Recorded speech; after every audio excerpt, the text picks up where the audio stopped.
Hi, this is Roger, thanks for dropping by.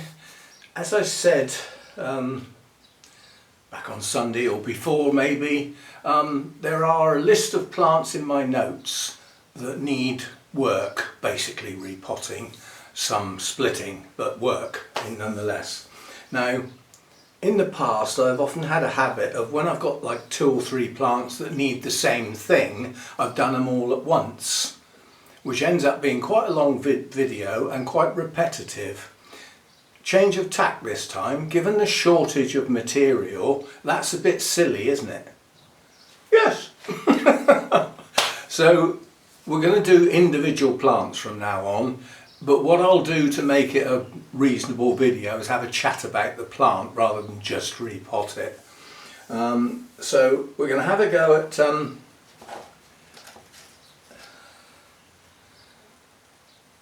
Guarechea Black Comet. Sorry, Comet. That'll be the comments I get, the black ones. Black Comet. Now, I got this back in the middle of 2021. I've had it a while. It's bloomed on and off. I wouldn't say it's a totally regular bloomer, and it did have a bad period where I had to cut quite a bit of it off because it started to rot. What I've got left is a small plant, considering how long I've had it, so it hasn't grown well, and there's a reasonable reason for that since I got here.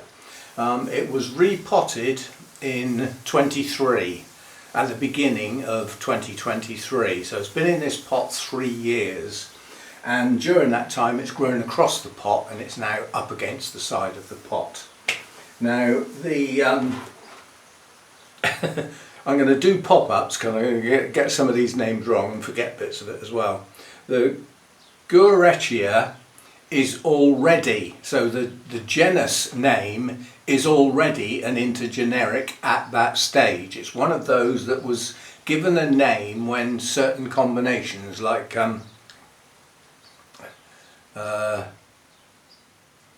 Bratonia is already a Brassia crossed with a Miltonia before you even get to the name of the individual plant. And this is the same thing, it's a combination.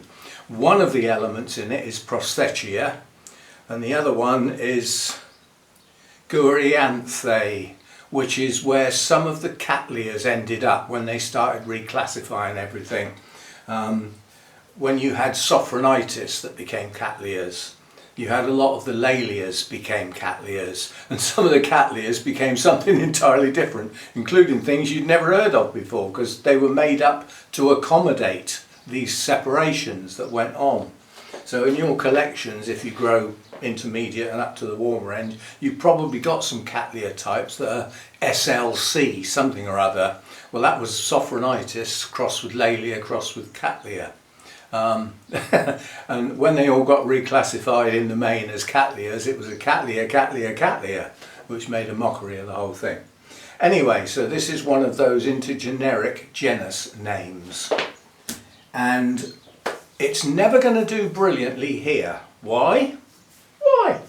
Because they like to grow at the top end of intermediate into the warmer section. They like to be warm, reasonably humid, good light, and in those conditions they will continuously grow, no rest period, and like to have constant access to moisture and nutrients. Can't do that, I haven't got the warmth, so mine is only ever going to grow well in the warmer season, and the rest of the time it is going to have a rest. So during that rest period it doesn't get much water because the roots will rot. So let's turn the camera around and we'll do what we usually do, get it out of the pot, see what we're working with. As I'll say, I'll do a pop-up with the name of the plant and its origins, you know, in other words the elements that have gone into it to make up the name that it's currently got. Last time I looked. Right, so what we've got here is 3/4 of a pot with nothing in it, and everything squashed up against here, including 2 new growths. So the growth's going to split. So now is a good time to get it into some new media. This is just going to fall out. Yes, not very good at all. Now this has got some of that large rock hard bark in, and it's been in that pot for 3 years and it's still rock hard. Absolutely. So that's going to go back in the next pot as crocking. I'm not wasting it because I can't get it again. That is what I've got. So I'm just putting that to one side. There's more. There's a couple more bits here as well. There we go. Right. So the back end of the plant is effectively old, tired, dead roots and a rotting pseudobulb. It's actually starting to go soft, so it's starting to get dangerous. So it does smell a bit frosty as well. But near the base of the green part of the plant, we do have some active roots. Not many, but we do have some that are alive and active. So those I'm not going to disturb that much, but I do want to get as much of the old media out as possible.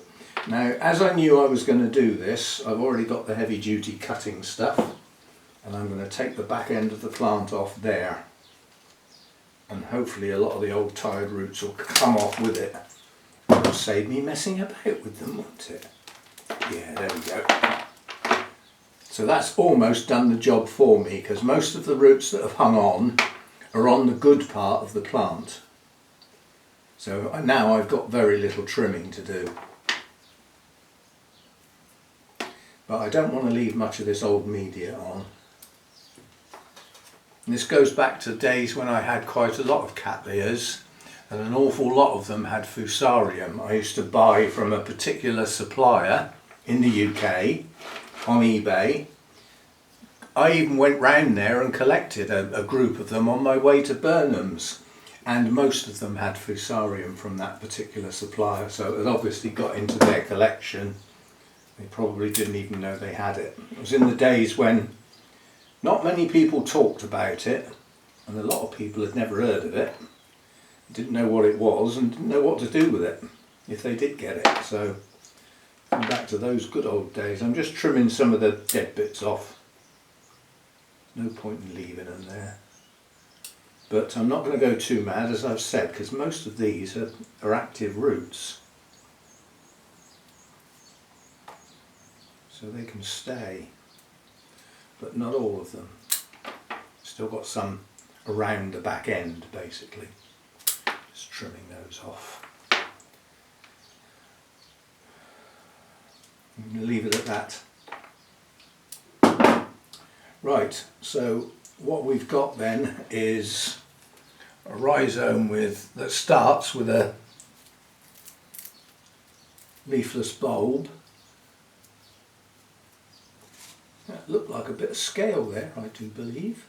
Just a little bit inside a sheath. That's where they start. You see most of the sheaths have been pulled off of this plant. Now you know why. That's where they get. Yeah, there's some down the base of here as well. So if we get the sheaths off, we can see what we're doing and make sure that they are physically removed while I've got the thing in my hand and it's out of the pot. They're probably dead, they're probably old ones, you know, in places where I couldn't get, basically. Right, so that'll do. And as I said, what we've got is at the base of the latest growth, which does have a sheath in it, and the sheath has a shadow, but it's deceptive because this one has a double sheath. So it has an outer sheath with an inner sheath, and the buds, if I'm going to get any, will come from that inner sheath, and they will push on up through there.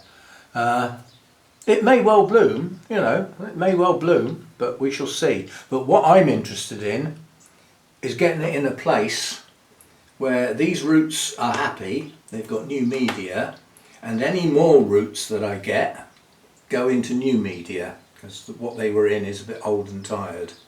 So, well, we've still got some Still got some manky ones down the back here. It's all hanging off the old part of the plant.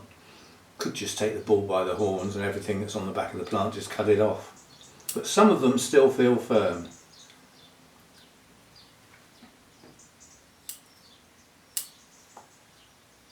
Right, there we go then. So we've got our crocking ready, and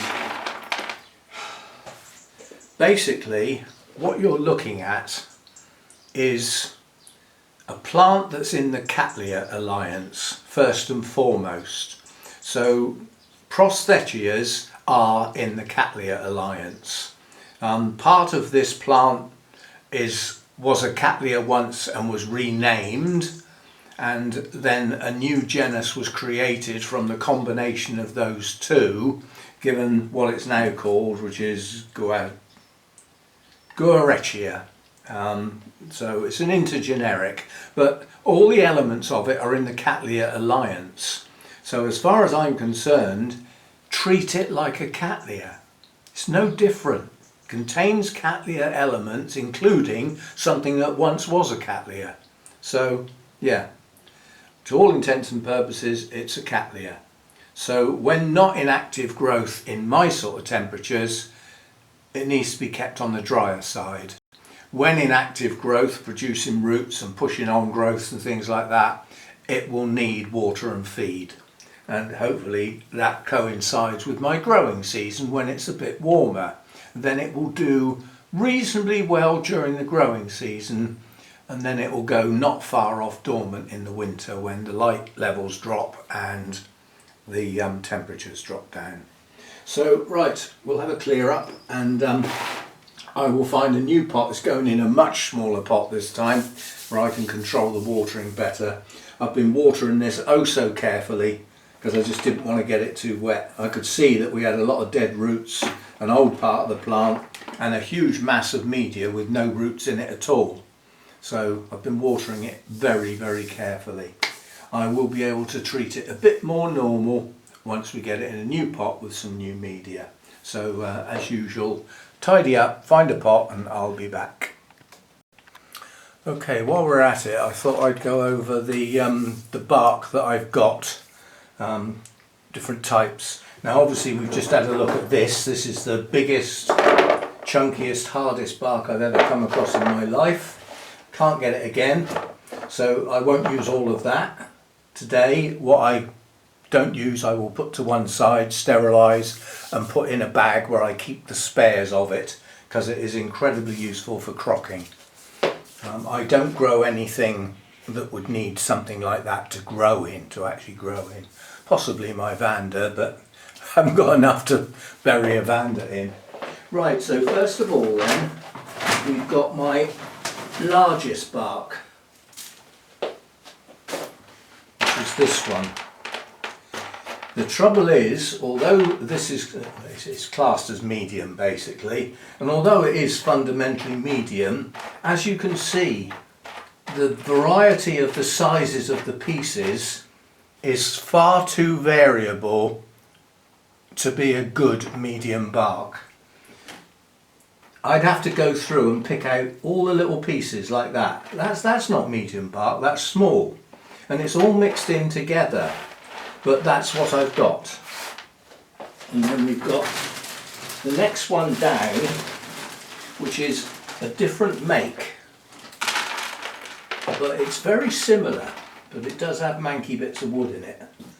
But it's similar, it's a bit smaller, but it's similar. And then I've got another bag, which I think has possibly been labelled wrong, or it's had something put in it, and it's that. Now to all intents and purposes that looks incredibly like that to me, but it's a different colour. So those are the three types I've got. I work around, like this one here, the last one that I've just got out, has actually got some quite big pieces in it. So has this got some big pieces in it, but it's also got a lot of small pieces. It's not uniform. This is probably the most uniform, which is the small bark, because it's all small. There's no big bits in it. It's as though somebody put these through a sieve and that's what fell out the bottom, but they haven't. I could, if I could get a coarse sieve with the right size holes, I could sieve both of these types and end up with a decent, good, medium bark still in the sieve, and what fell out the bottom would look like that. But I haven't. So those are the choices I've got, and so I'll just put these. I don't need all of this, but it doesn't matter if there's some left in here because I do need some of it, and I need some of that and some of that.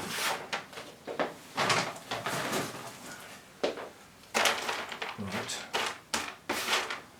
So let's get the bags out of the way before I break my neck, because one of them is a big bag. There's a much cheaper way of buying it at the time. Right, so I've chosen this pot, a lot smaller, shallower, it's still an air cone, but more importantly, it's got a flat bottom.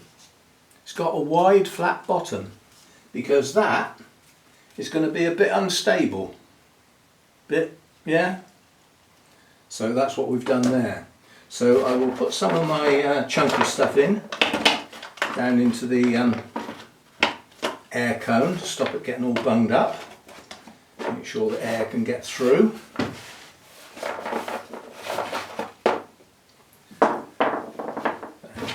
Another smallish piece, I can see a... Right, there we go. And then I'm going to start with my larger bark. And I'm just going to cover that up. That's all I'm going to do. And then we're going to stand this with the back of the rhizome touching the back of the pot. Like that. Now that's got all of the room here for those two new growths to grow and mature into bulbs like this, and for it to do it again the following year. So we've got all the roots in the pot. Yeah? Now what I'm going to do is lean the plant forward so that I can get some of this chunky stuff down the back of the plant. Don't forget there isn't any root growth around the back of the plant, so we certainly don't need that to be compacted. And then we'll put some more big stuff around the front. We'll get that to bed itself in nicely, like so. And then on top of that, so I'm just going to bring this up a little bit, on top of that we put the small bark, and that will stop the top of the pot drying out too quickly and keep the area where the new roots are going to come from moist for longer than it would be if it was all larger bark. Right, and I am going to squash that in. Don't forget the roots aren't down the edge of the pot, they're in the middle. So I can squash this down the edges of the pot quite hard, and with any luck the plant will become firm without having to stake it. Yeah, that's not bad. Not bad at all. However, better safe than sorry. So what I always do is I look to the back of the plant to hold it in place, and this is going to be the best place. So because we can get a stake down the side like that, that's nice and firm. And then if I get my little pot of clips, we need a clip that's big enough and tight enough to go around the top of that rhizome. Most of these are too big or too small. Will that one do it? Probably. Yes. So that's clipped that to that stake. Now this is a bit wobbly, but that's purely because it's top heavy. It's the one that's got the biggest leaves on. Right, so that's it. That's all it's going to get. The new growths are sitting above the media, so when they get going I'll keep my eye on the level that the roots come out, and if I see that they're a little high I will top dress it with small bark. But I'm not doing it now because I'll bury those delicate new growths, which if they got wet could easily rot, and then I've got no new growth. So we will leave it as it is for now. The back end of the plant is slightly buried in good medium-sized bark and not squashed down, and underneath that there might even be some hollows, and it doesn't matter because there's no roots in that area. You see around the back of the plant lots of airy gaps here. Well, there won't ever be any roots in there unless they come down the front of the pot and grow so vigorously that they go all round the pot, which if it grows well could well happen. And then you've got the tighter bark round the front here, and I've just seen a gap which I will deal with. You don't want gaps. I'll just top it up a bit. Right, so that's it. That will now get a good watering, and that's two reasons. One is to sort of initiate hydration into what is a dust dry bark. The other is to wash that dust off. So it will get a good water. It'll be just clean water. It'll just get a flush. Won't get any food for a little while because nothing's growing. It's not pushing up a flower spike. It's not growing new roots, and the new shoots aren't pushing out yet. So all I want to do is rinse the dust off and, like I say, initiate hydration, because brand new bark, this type of bark, you can chuck loads of water on it on day one, and day two it will be dry. So the frequency is quite high at first, and then eventually it's like the surface starts to break down a bit, starts to hold a bit more water, and eventually it settles into what it will be for a few years. Now this can stay in this pot at least 2 years now, so we'll get the new growths to grow and those new growths, their new growths, will take it to the edge of the pot again. So yeah, that's one done. Now that's a perfectly good label, apart from the fact it's all wishy-washy and loose and floppy, and it's got loads of writing on the back that I'd rather it didn't have. So I will do a new label for it as I've repotted it. So that's that one. Now that was in a black pot that will of course now be miles too big. Yes. So I will find a more suitable black pot for it to live in, give it a water, and we'll set it back up on the shelf with the others. On that shelf I have 3. I also one of them technically is a bit different. This one. This hasn't been out of the pot since I got it, so this one will be the next working item.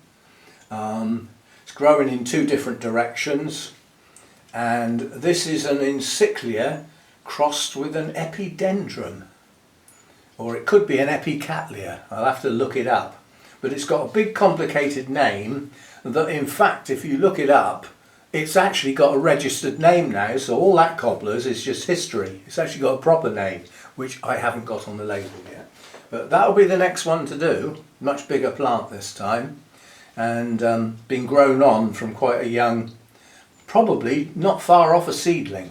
Tiny little pseudo bulbs getting bigger and bigger. It has bloomed for me. It's another one like Black Comet, a very very dark Prosthetia look-alike bloom. So that'll be the next one. Not necessarily tomorrow, but soon. I want to get these out of the way. So there we go, a bit of work, and a video that would have been really short if all I'd done is repotted it, but we've had a chat about the type of plant, a bit of history, you know, how the name was made up, where it sort of come from, a little bit of a care guide, treat it like a Cattleya. Yeah, extensive care guide, treat it like a Cattleya. Well, what else can you say? You know, there's millions of YouTube videos on how to look after Cattleyas. I don't need to do another one. And I've done them in the past if you want to go back and look it up. Once upon a time I had loads of Cattleyas round the other place when I had the heat and the better light, which I haven't got now, so I don't go mad. I'll probably never buy another Cattleya. But these seem to tolerate the winters, the Prosthetia types. They seem to tolerate my winters. They do effectively stop growing, but they don't die, which is quite important, especially as the orchids are getting a bit expensive nowadays, aren't they? lack of, well, it's lack of access. The people who want to sell them in the UK, unless they want to spend extortionate amounts of money or break the law, they've got to buy from internally, you know, and internally there's only so many types of plants, so getting difficult to get a big varied collection now. Anyway, that's that one. Thanks for dropping by. Don't forget the old thumbs up, and if you're not subscribed, think about doing that. It don't cost anything. It's a stupid expression really, subscribe, because it normally means you pay a subscription. Well, on YouTube you don't, you just tick a box. But it does make a difference. Thumbs up and subscribes and comments, they all help a channel appear to be growing. Yeah, so and it's appreciated. So see you next time. Bye for now.